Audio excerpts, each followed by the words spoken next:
Hey everybody, welcome to another Foosh video review. This time we're going to be taking a look at the new Jakks-specific World of Nintendo Link action figure. Link, of course, hailing from the ever-popular Legend of Zelda series of video games.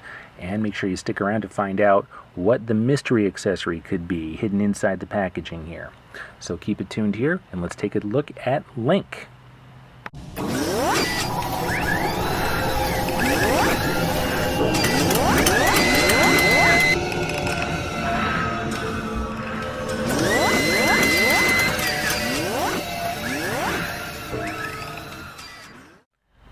Here is Link out of his packaging, and before we take a look at the actual figure, let's get the important business out of the way and find out what is in the little treasure chest dealy bob here. Now I literally have no idea what that could be. I would love it for it to be a shield, because that would just complete the figure, but let's see what we're gonna get here. Let's open up this, and oh my god, look at that, it is a shield. It is a shield. I really did not know that's what was going to be in there, so this is a nice surprise. Now somehow that shield probably goes on his arm. I'm gonna have to figure that out here, so let's see what we can do. Okay, I was able to get his shield on with a little bit of difficulty. His arms do pop off at the elbows, but I don't know how often I want to do that at the risk of making them loose. And I was able to kind of force his hand through. His hands probably pop off too, honestly, but they were sketching me out a little bit, and I didn't want to risk breaking something, so I just kind of forced them through the handles here, the strap, and got him to grip the handle. His fingers are like a kind of a softer plastic that can be heated easily, so I was able to get him to hold on to it. Now I don't know how often I'm going to be removing this shield. I mean, for my purposes right now, it is on there.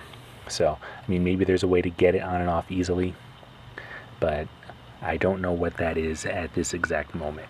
His sword can easily be removed. It just comes right out, and again, his fingers are of a softer plastic, so that can be popped right in. But as for his shield, for my purposes, it is on there pretty good, maybe even for good. So let's spin this guy around and get a look at him from every angle. And from every angle, he looks pretty darn good. For a 4-inch figure, and I'm just eyeballing it here, I'm estimating that's about what he is. He feels and looks like a 4-inch figure to me. Link is kind of remarkable. He looks almost as good as the Figma figure. In fact, while I'm thinking about it, while I'm saying that, let's get the two of them side by side here and check them out. Okay. There is the Figma Link with the Jakks-specific Link. Obviously, the Figma Link is a little bit larger, and you're getting more for your money. You're also paying substantially more for the Figma figure than you are the Jakks-specific figure. But just in terms of sculpt and characterization, I really think this figure nails it just as well as this figure does. It's kind of crazy to me. I mean, had I known this figure was coming out, had this line not blindsided me like it did, I'm not 100% sure I would have thrown down the extra money for that Figma Link. Well, I'm a big Legend of Zelda fan, so I bet eventually I would have. But I would have hesitated at least and questioned the money that needed to be spent to get the Figma Link. Because this guy, I'm really impressed with him. I really like him. I like him a whole lot more than I ever thought I would like a retail level Jakks-specific Link figure based on Skyward Sword or any other game. And again, the sword is removable, and it can be stored in the scabbard. It doesn't go all the way down that little bit there with the Triforce. There is a bit of a Triforce logo embossed there, but that's about as far down as it goes. And the scabbard, of course, is a removable accessory. Now, his articulation, let's just look at that, since that's a pretty good segue. I mean, he's a decently articulated figure. His head is on what feels like a ball joint. I can't really tell, and he does have some up and down movement as well as side to side, but this hood here just stays in place. So when you have the scabbard in place, that really limits the range of motion you get out of his head. It just gets in the way.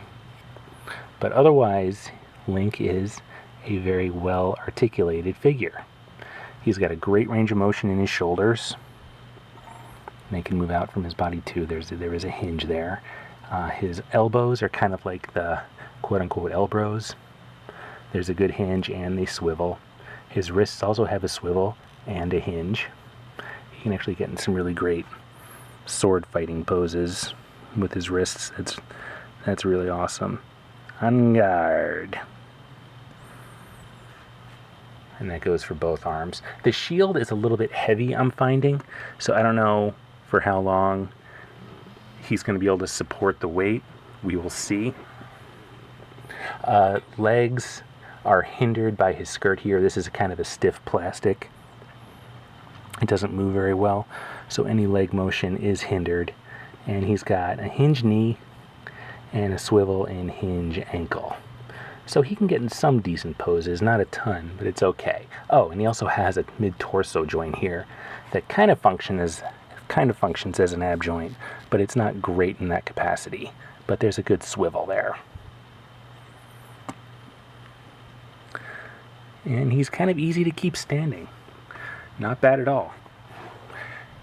So again, this is Link from the new World of Nintendo line by Jakks Pacific. Did not see this one coming. I'm very impressed. I'm very happy I was able to find him. And that is something else I should mention. He is packed, for some reason, he is packed one per case. I'm not sure what the case ratio is exactly. He comes packed with Mario and Yoshi. And at the store where I found Link, there were about, God, there must have been 8 Marios on the pegs, 2 Yoshis and 1 Link. Chances are some of those Marios were left over from the last shipment. So I'm not sure what the case pack out is, but Link is 1 per case, so he's a tough one to find right now. So hopefully you have some luck. Okay? So let us know what you think. Leave a comment below. Subscribe to the Foosh. Check us out on the forums. And thanks for tuning in. We'll see you next time.